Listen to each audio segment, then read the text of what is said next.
धाकड़ खबर, बेखौफसमा बेबाक अंदाज। धाकड़ खबर में आपका स्वागत है। मैं आपके साथ हूं अकरम रईस खान। मोदी सरकार ने एक बड़ा फैसला लिया है और उसका गुणगान इतना किया जा रहा है और साथ में दावा भी किया जा रहा है कि इस फैसले से किसानों को बड़ा फायदा होगा। फैसला कुछ इस प्रकार है कि अब ओपन कर दिया गया है, किसान अपना जो सामान है, अपनी जो फसल है, उसे कहीं भी बेच सकते हैं या कोई भी व्यापारी जो है उनके घर के दरवाजे तक जाके उनकी फसल को खरीद सकता है। वो कहीं का भी व्यापारी हो सकता है।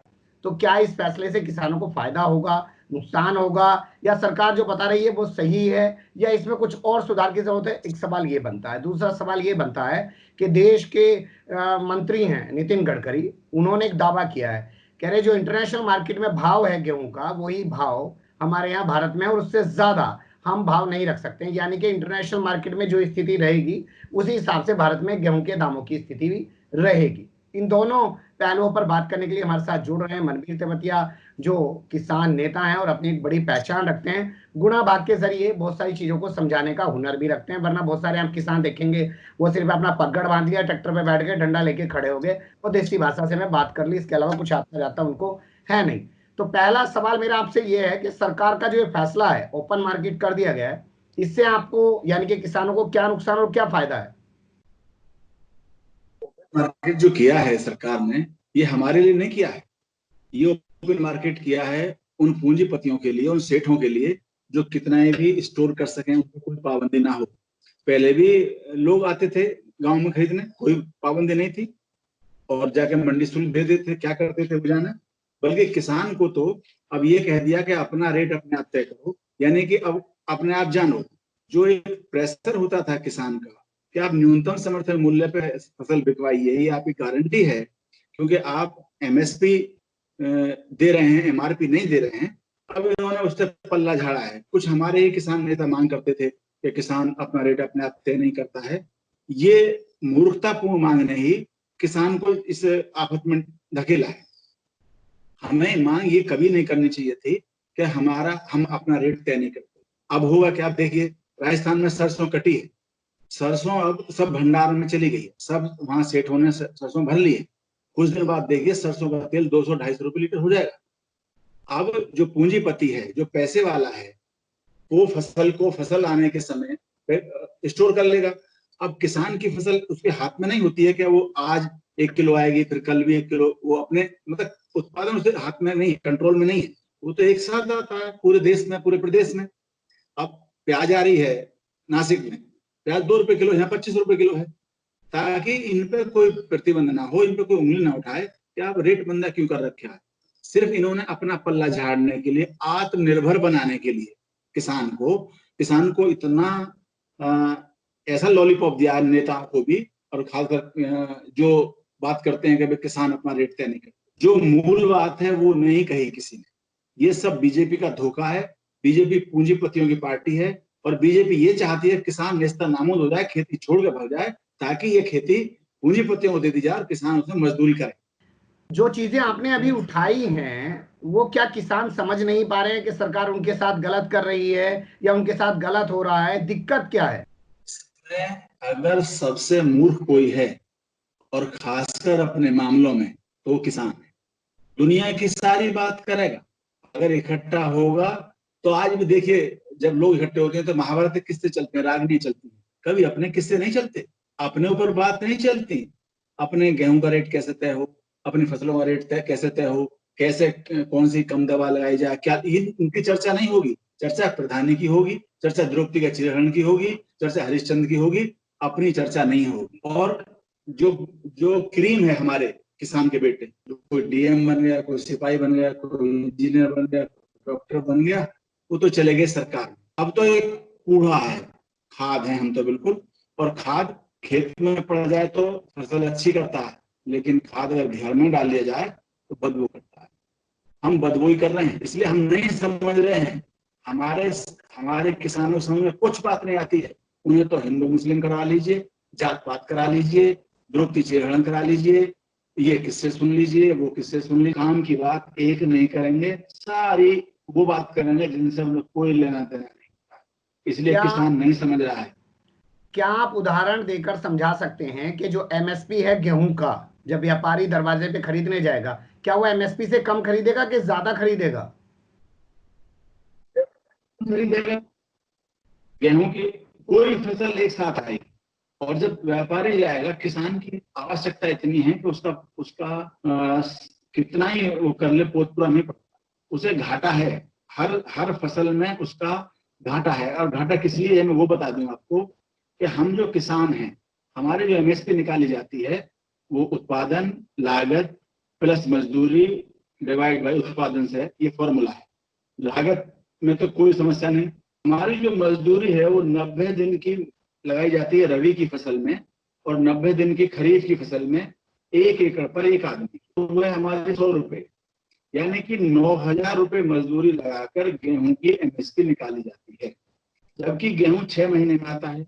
अगर हमारी मजदूरी 6 महीने की लगाई जाए, इसका कारण क्या है कि हम 0 कैटेगरी के मजदूर हैं। देश में 3-4 कैटेगरी हैं, skilled, semi skilled, non skilled और मनरेगा। हम किसी भी कैटेगरी में नहीं आते। किसान को सरकार ने ना तो स्किल्ड समझा, ना स्किल्ड समझा, यानी ना प्रशिक्षित, ना प्रशिक्षित, और ना ऐसा मजदूर मनरेगा वाला भी जो हम इधर से उधर मिट्टी डाल सके। हम किसी कैटेगरी के मजदूर नहीं है।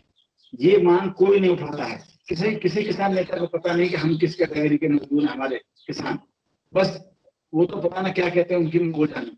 तो हमें जब 50 रुपए रोज मजदूरी पड़ती है, तो 50 रुपए में कहीं मजदूर मिल जाएगा आपको पूरी दुनिया में? उस पर तो हमने चोट करी नहीं। अगर हमारी मजदूरी 200-250 रुपए मनरेगा की भी हो जाए और पूरी साल की हो जाए, तो यही मजदूरी 42,000 रुपए बैठेगी जो 9,000 रुपए बैठती है। क्या किसानों को लेकर सरकार के जो फैसले आते हैं, सरकार की जो नीतियां आती हैं, किसान इसलिए उनको नहीं समझ पाते हैं क्योंकि उन्हीं पार्टी के या उसी सत्ता के जो किसान नेता हैं, जो उसके करीबी हैं, वो ही किसानों के असल नेता बने घूमते हैं। इसलिए किसान को यथास्थिति जो है जमीनी सतह की, वो कभी पता ही नहीं चल पाती है। सही बात पकड़ी है आपने, बिल्कुल सही बात। जब चौधरी चरण सिंह हुआ करते थे, लोहिया जी हुआ करते थे सदन में, मधुलिमी जी सदन में हुआ करते थे, तो सदन में बात उठाई जाती थी, चाहे उनकी पार्टी सरकार क्यों ना हो। आज किसी बीजेपी के नेता में, किसान नेता में, जो बन रहे हैं किसान नेता, उनमें हिम्मत है कि वो यूं कह दें कि भाई ये गलत है जी। एमएसपी कैसे निकाल दिया आपने कैसे किसानों को फ्री कर दिया, इसकी फसल कौन ले लेगा न्यूनतम समर्थन मूल्य पे? ये क्या भंडारण करता है? किसान कौन सा किसान है जो 50 कुंटल, 100 कुंटल, 1000 कुंटल, 2000 कुंटल या 2000 टन गेहूं रख लेगा? है कोई किसान? आपने सीधा रास्ता खोल दिया। और वही किसान नेता, बीजेपी के जो तथाकथित नेता हैं, वही किसान नेता बन जाते हैं। हर आदमी तो किसान नेता है, हर आदमी।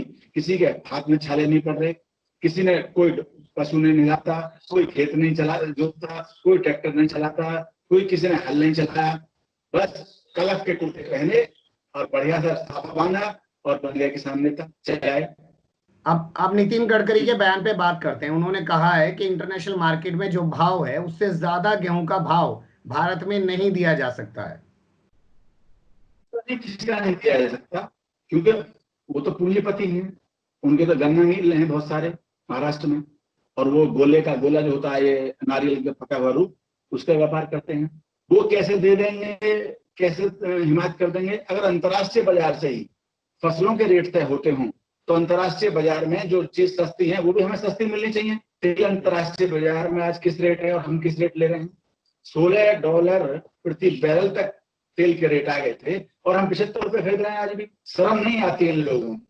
ये पूंजीपति लोग हमारा खून चूसना चाहते हैं। इन्हें सरकार में रहने का 1 मिनट अधिकार नहीं। लेकिन समस्या ये है कि जब हमारी बात आएगी, जब हमारी चीनी की बात आएगी, हमारे गन्ने की बात आएगी, हमारे कपास की बात आएगी, हमारे गेहूं की बात आएगी, हमारे आलू की आएगी, हमारी प्याज की आएगी, नारियल की आएगी, तो ये हम अंतर्राष्ट्रीय बाजार में ले जाएंगे। और जब बात आएगी अपनी, तो ये हम कहेंगे कि देखिए अंतर्राष्ट्रीय बाजार में तेल बेशक सस्ता है, लेकिन हम सस्ता नहीं दे सकते। क्यों सस्ता दे सकते भैया? अंतर्राष्ट्रीय बाजार में चीन देश के उत्पाद बहुत सस्ते हैं, हम महंगे ले रहे हैं। जर्मनी के उत्पाद बहुत सस्ते हैं, हम महंगे ले रहे हैं। हमारा क्या मतलब है अंतर्राष्ट्रीय से किसान का? और अगर मतलब है तो अंतर्राष्ट्रीय बाजार से जो चीजें सस्ती हैं उन्हें भी सस्ती दीजिए। काफी महत्वपूर्ण सवाल आप उठा रहे हैं कि जब इंटरनेशनल मार्केट में अगर क्रूड ऑयल सस्ता हो गया है तो भारत में पेट्रोल डीजल भी सस्ता होना चाहिए। अब एक सवाल मैं आपसे पूछना चाहता हूं गन्ना किसान वाले मामले को लेके।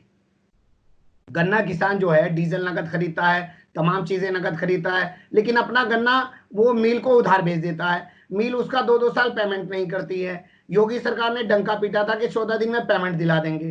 वो क्या हो रहा है, क्यों नहीं पैसे दिला पा रहे हैं किसानों का? कहना चाहूंगा आपको, जब देश गरीब था बहुत, आज से 20 साल पहले, मिल किसान को खाद देता था, बीज देता था, दवाई देता था, चीनी देता था, और भी आवश्यकता की चीज मिल देता था एडवांस में। जब किसान का वो बनाया जाता था उसका अकाउंट, तो सब चीज मिलती थी। आज कुछ नहीं मिलता। आज बॉन्ड होता है, किसान को बॉन्ड में कुछ नहीं मिलता। किसान को बॉन्ड में ये मिलता है कि अगर आपने इतना गन्ना नहीं डाला तो इतना बॉन्ड आपका नहीं रहेगा। इस बार अब मैंने एक किसानों से एक बात कही, आप बॉन्ड कर रहे हो, आप एक पशु भी खरीदने जाते हो, छोटा सा कटरा भी 5,000 रुपए का, तो उसे बयाना दे के आते हो 100 रुपए, 500 रुपए, 200 रुपए। आप अपने गन्ने का बॉन्ड भर रहे हो तो मिल से पैक्ट क्यों नहीं कर रहे हो? मिल से कहो कि 25% एडवांस दे ताकि हम गन्ना पैदा कर सकें।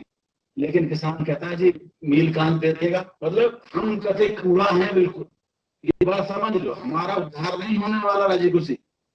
और हम उन लोगों की बात करते हैं जिन्हें अपना उद्धार खुद ही करना है। मिल पे जब गन्ने के रेट की बात करते हैं तो चीनी की बात करता है कि चीनी भाव बिक रही, गन्ना कैसे दे दें। हम बाजार में बहुत सारी चीजें लाते हैं, क्या हम उनके फाइनल प्रोडक्ट की बात करते हैं? हमें कोई उधार दे देता है? कोई नहीं देता। लेकिन किसान का दिमाग ऐसे बांध दिया जाता है, मिल वाले बांधेंगे, पटवारी, पेट्रोल, सब नीचे से लेकर ऊपर तक एक ही बात कहेंगे कि चीनी सस्ती है साहब, तो गन्ने का रेट महंगा कैसे कर दें? लेकिन एक बात मुझे यहाँ समझाइए, थोड़ा सा मैं समझना चाहता हूँ कि मिल जो है वो सिर्फ चीनी बेच के थोड़ी पैसा कमाता है, वो तो शीरा भी बेचता है और कई सारी आइटम निकालता है गन्ने से। अरे साहब, गन्ने का पैसा तो खोई से निकाल लेता, जितने में गन्ना खरीदता है इतने की तो खोई बेच देता है जी। और आजकल तो शराब बना रहे हैं, इथेनॉल बना रहे हैं, बताना कितने चीज बना रहे हैं। और फिर ऊपर से सरकार मदद करती है, क्योंकि मिल किसी चट्टू पंजू की तो है नहीं। मिल है नेताओं के, मिल है गडकरी जी के, मिल है पवार साहब के, मिल है टाटा के, मिल है वेव वालों के, जो उन नेताओं के साथ रहते हैं। जो नेता हैं या नेताओं के साथ रहने वालों के मिल है। हम जैसे के मिल थोड़े हैं।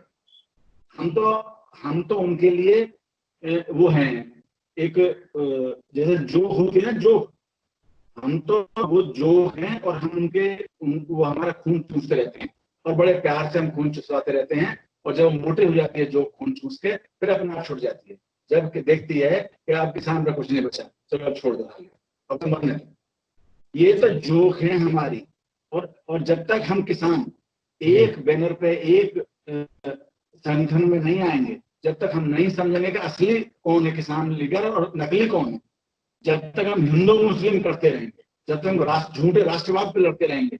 अभी ये हट एक बात करूं, अभी गाजियाबाद में बीरपुर हिंदू गांव है, माननीय सांसद जी ने वहां परसों पहले दिन अभी वहां बुचड़ खाने का उद्घाटन किया है, शिलान्यास किया है। और वहां बुचड़ खाना बनेगा, बहुत बड़ा 1500 एकड़ जमीन है।